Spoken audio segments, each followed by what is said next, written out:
আসসালামু আলাইকুম। ইতালিতে বাংলাদেশি বড় ভাইদের যে ঘটনা আছে বলুন। এটা হলো তারা আজ থেকে 10-12 বছর আগে ইতালিতে আসছে। তারা তো বৈধতা পাইছে, তাদের বউ ফ্যামিলি আনার জন্য সুযোগ সুবিধা পাইছে। তো অনেকেই তাদের বউ বাচ্চা নিয়ে আসে, আনার পরে সরকারি বিভিন্ন সুযোগ সুবিধা ভোগ করে। যেমন ইতালি সরকারি আইন অনুযায়ী কোনো বাচ্চা যদি দেশে জন্মগ্রহণ করে একটা বড় অ্যামাউন্ট পাইব। এরপরে প্রত্যেকটা মাসে 300 ইউরো করে প্রত্যেক বাচ্চার জন্য পাইব, যা বাংলা 45,000 টাকা মতো। তো বাঙালিরা কী করে, এই সুবিধাতে বাংলাদেশ থেকে বউ নিয়ে আসি, এখানে সমানে বাচ্চা পয়দা করে। পয়দা করবো, অসুবিধা নাই, একটা সিস্টেম আছে। 1-1.5 বছর পরে একটা বা 2 বছর পরে একটা হলেও হয়। এরা কী করে, 25-26 মাসে সর্বোচ্চ 28 মাসে 3টা বাচ্চা নিয়ে আনে। প্রত্যেকটা বাচ্চার জন্য 300 ইউরো করে।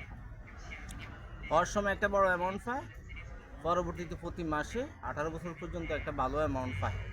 তো অনেকে কী করে, যেটা বাংলাদেশে 20 বছর 30 বছরে হবে, সেটা এদেশে 8-10 বছরের ভিতরে 5টা বাচ্চা নিয়ে আনে।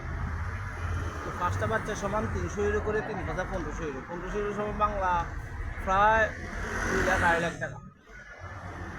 ওই বড় ভাইয়ের আর কোনো কাজকর্ম করতে হয় না। সরকারে চাইলে বাসাও দেয়, চিকিৎসা সেবা দেয়, তারপরে যাই স্কুল লেখাপড়ার খরচ চালায়, নিজে ব্যক্তিগত খরচ দেয়। এই উসুল্লা বাচ্চাগুলো রান্না করে খাওয়ায়, মারও একটা ফি দেয়। হওয়ার সময় তো ভালো একটা বেনিফিট পায়। তাছাড়া 5-6 মাসের মাথায় বাচ্চা জন্মগ্রহণ করার 5-6 মাসের মাথায় কাগজ তো হয়ে যায়, এবং জন্মসূত্রে দেশের নাগরিকও হয়ে যায় অনেক। যার কারণে ফ্যামিলি মনে করেন বাচ্চাদের উপরে প্রেশার কমে, কর্মের ঝামেলা নাই, বেড়া নাই। দেশের চিকিৎসা সেবা, আইনি সহযোগিতা সব খুব ভালোভাবে পাচ্ছে। কিন্তু সমস্যা হয়ে যায় বাচ্চার মার।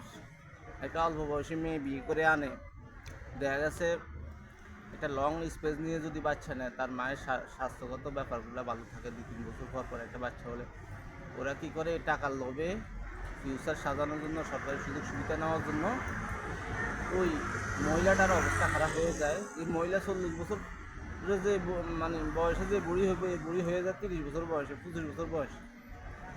তো বাঙালিরা এখানে এই পৃথিবীর সব জায়গায়, এমনকি বাংলাদেশেও আইনের অপব্যবহার করতে খুব ভালোবাসে। তো ব্যাপারটা নিয়ে আলোচনা করছি কৌতূহলবশত, কেউ আবার অন্যভাবে নেন না। অনেক বড় ভাইটাই আছে এখানে, আবার সবাই না, 2-1% হয়তো বাদ আছে, সবাই এরকম না। কিন্তু বেশিরভাগ ফ্যামিলি নতুন যারা বউ বাচ্চা আনে এখানে, তাদের এই অবস্থা। আমি প্রত্যেকটা যে এলাকার মধ্যে আছি, প্রত্যেকটা ফ্যামিলি দেখতেছি তাদের পিছনে 2-3-4টা ওই যে ছোটো ছোটো মুরগির বাচ্চার মতো পিছনে পিছনে ঘুরে, সবগুলো সমবয়সী বাচ্চা, বুঝছেন। মানে সামান্য এদিক সেদিকের বয়সে খুব একটা পার্থক্য থাকে না বাচ্চাদের। সরকারি সুযোগ সুবিধা, সব ধরনের সুযোগ সুবিধা পায়। তাছাড়া প্রত্যেক প্রত্যেক মানুষ এটাও চিন্তা করে, ইতালির মতো দেশের ডকুমেন্ট হওয়া বা ইতালির মতো দেশের আসা খুব সহজ ব্যাপার না। যার কারণে বাংলাদেশ থেকে যদি একটা মানুষ ইতালিতে বৈধভাবেও আসতে চায়, তাও এখনকার বাজারে 20-25 লাখ টাকা লাগবে। কিন্তু পারিবারিক সূত্রে যদি দেশে জন্মগ্রহণ করে, কোনো টাকা তো লাগবো না, পরে আর উল্টা টাকা বিগ অ্যামাউন্ট পাইব, মাসে পাইব, জন্মসূত্রে নাগরিকত্ব পাওয়ার জন্য আবেদন করতে পারবো। যার কারণে ওরা কী করে, এদেশে সমানে বাচ্চা পয়দা করে, এবং এদের ভবিষ্যৎ কিন্তু উজ্জ্বল।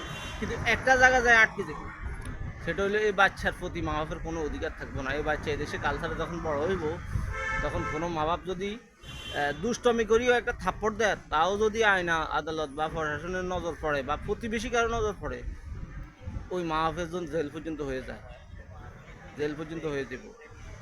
এখন সব বাচ্চার জ্ঞান বুদ্ধি এক না। 18 বছর নিচে যদি, 18 বছর পরেও বাদ দিলাম, কোনো বাচ্চা যদি মা বাপের নামে সামান্য একটা কমপ্লেনও দেয়, এই উসুল্লা তাদের জেল জরিমানা, বহুত হয়রানি হয়ে যায় মা বাপ, বুঝছেন। এই অসুবিধাটা হইলো বড় অসুবিধা এটাই। কয়েকদিন আগে দেখলাম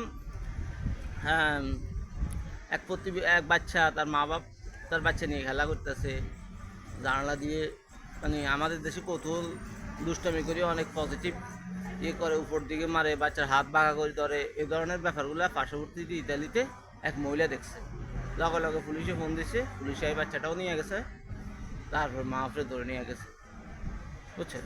এই অসুবিধাগুলো হচ্ছে। আবার কয়েকদিন আগে দেখলাম ইতালিতে একটা মেয়ে বাংলাদেশি, এদেশে জন্ম হয়েছে, মা বাপ কী করছে, ইতালিয়ান কালচার যেহেতু এদেশে খ্রিস্টান কালচার এবং মেয়ে মুসলমান, মা বাপ কী করছে, বাংলাদেশি একটা ছেলের সাথে তার বিয়ে দেওয়ার জন্য পরিকল্পনা সাজাইছে। পরবর্তীতে কী হলো, বিয়ের সব কিছু রেডি, হ্যাঁ, ওই মেয়ে কী করলে পুলিশে কল দিয়ে দিল, পুলিশ আয় মা বাপরে ধরে নিয়ে গেল, মামলা হইল, বিয়ে তো হইলও না। মনে করেন এই যে আইনের অপব্যবহারগুলো আমাদের দেশে এখন ইদানিং অ্যাভেলেবেল হচ্ছে। তো যারাই ফ্যামিলি আনবেন অনেক হিসাব নিকাশ করে চলতে হবো, যে সরকারি ফায়দার জন্য বাচ্চা নেবেন, কিন্তু এটা বিপরীত হইতে পারে। ধন্যবাদ সবাইকে।